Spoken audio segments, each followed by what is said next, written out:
Kenya can act optimally with half of the government we have in terms of its size. We can cut the government into half across everything. Government, if government is a loaf of bread, you can cut it by half. All the resources of government, you can cut it by half, and my grandmother will not notice. What am I trying to say? That service delivery will not be hampered. Institutional reform must be deliberate and must be objective. The other thing, the Eurobond we borrowed, for example, the one I talked about, 10% to retire the 6.8%, we borrowed alone 30% higher price to pay another one. I wish we did a few things instead of borrowing more. Kenya has got assets. And some of these assets, we bought them for commercial purpose alone. Government invests in institutions for many factors, strategic reasons. There is also commercial reasons. In the year 2020, Safaricom market capitalization was around 1.5 trillion Kenya shillings. 1.5 trillion. The government of Kenya owns 35% of Safaricom. 20% of that Safaricom at the market cap then of 1.5 trillion is 300 billion. Only 30% alone. You could have raised 300 billion without borrowing anything. But some people will argue, but you know, why would you sell it? It gets dividend. I mean, even in the investment arena itself, you take the amount of money the government cumulatively has received in dividends. It may need to receive dividends for hundreds of years for it to match this kind of investment. The other thing people talk about, you can't sell a company like Safaricom. You know, it holds very strategic reasons for our country. Which strategic reasons cannot be handled?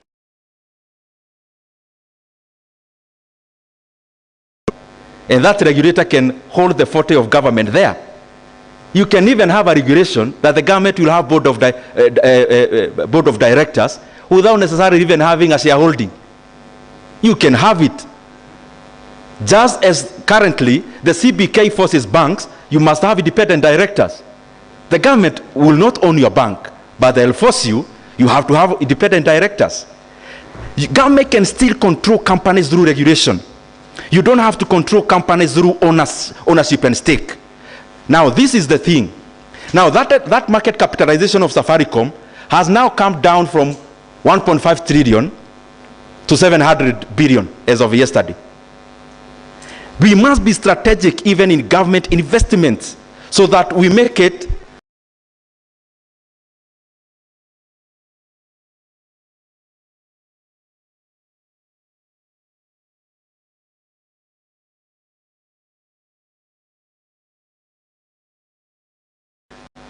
we have an efficient asset management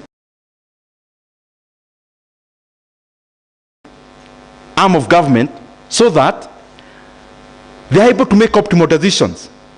Why would you go to borrow money as a government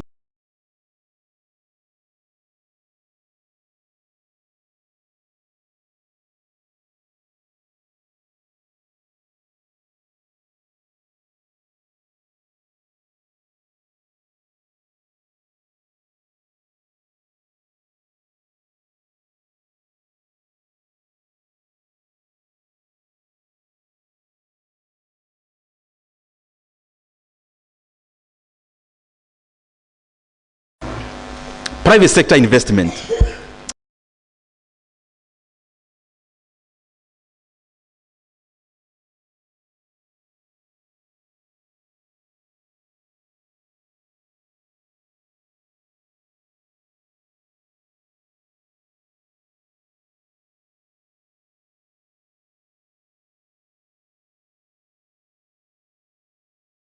To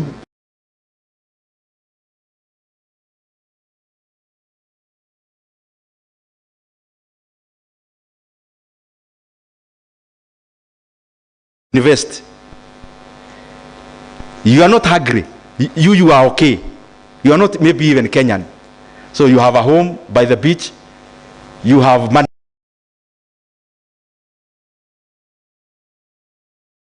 I want to ask a rhetorical question. Between this person who has 10 billion shillings, them they are able to take care of themselves, but they have 10 billion, they want to invest in Kenya. It's fine. Wewe uko na gari yako, hata uko na ndege, unakaa ng'ambo, you are not even Kenyan. You live in the most exotic places and you have money and you want to invest. So you are not looking for money to buy food. You are actually looking for money just as a creation of wealth. And you have some money to put up a factory somewhere. And you say, oh, it is in Kenya. And when, or any other developing country, when you come in with this money and you are investing in Kenya, somebody want to treat you like helping you is a favor they are doing you. Entrepreneurs, if they are given the primacy of the role that should be given to them, they can do much of the work that the government already does. And therefore take up some more roles from government for government to concentrate on just a few. If you look at, for example, the R&D budget of Amazon, it is bigger, research and development, it's a big budget in developed countries. The R&D budget of Amazon is higher than the R&D budget for the entire Germany. Germany as a country has a lower R&D budget than Amazon as a country. Just imagine if Amazon was not there. The R&D budget of Meta, for example, and maybe only two tech companies in the US combined, is higher than the entire R&D budget of the government of the United States. What am I trying to say? There are some things that are already being funded by the private sector in that country where the government does not actually need to have that money in their fiscals. Because the ultimate result of R&D is research, is to do things more efficiently, is to do things better. If private sector is given enough resources, enough support, they can end up doing much more of what the government does. Asanteni sana.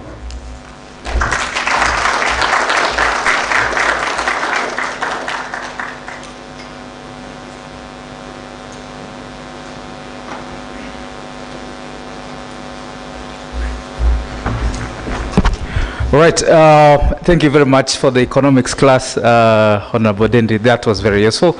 I hope you have all enjoyed. We now want to move to the last step of this launch. Just play that short video, and then we can move forward to the rest of the day. Please indulge us in the next couple of minutes.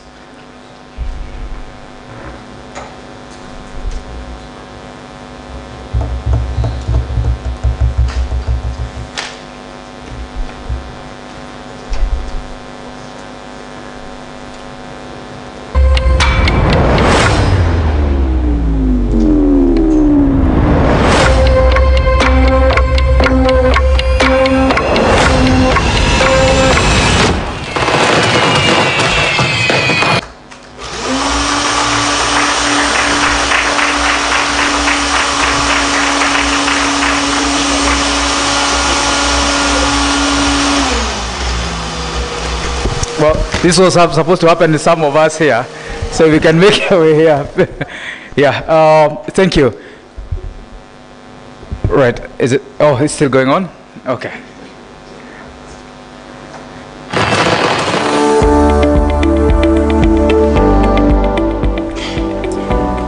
Every year, a national budget is tabled, promises are made, numbers are crunched, but beneath the numbers, what do the figures mean for you?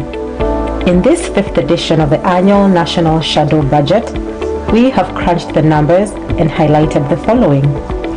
We note that Kenya has remained resilient in the face of domestic civil unrest and external shocks. However, revenue shortfalls continue to hamper fiscal consolidation efforts. High interest payments on debt have contributed to high debt fragility and the risk of high debt distress. The question that lingers is, how will the government finance the 4.3 trillion shillings budget in the coming year? The government has proposed some reforms, but challenges persist. Firstly, The government has emphasized the entrenching of a zero-based budgeting approach. We wait to see how this shift will influence government spending decisions. Second, the urgent and critical clearance of national government pending bills amounting to 540 billion shillings is necessary to ease cash flow pressures on the private sector. Third, the persistent duplication of functions across national and devolved governments and with national government entities demands rationalization.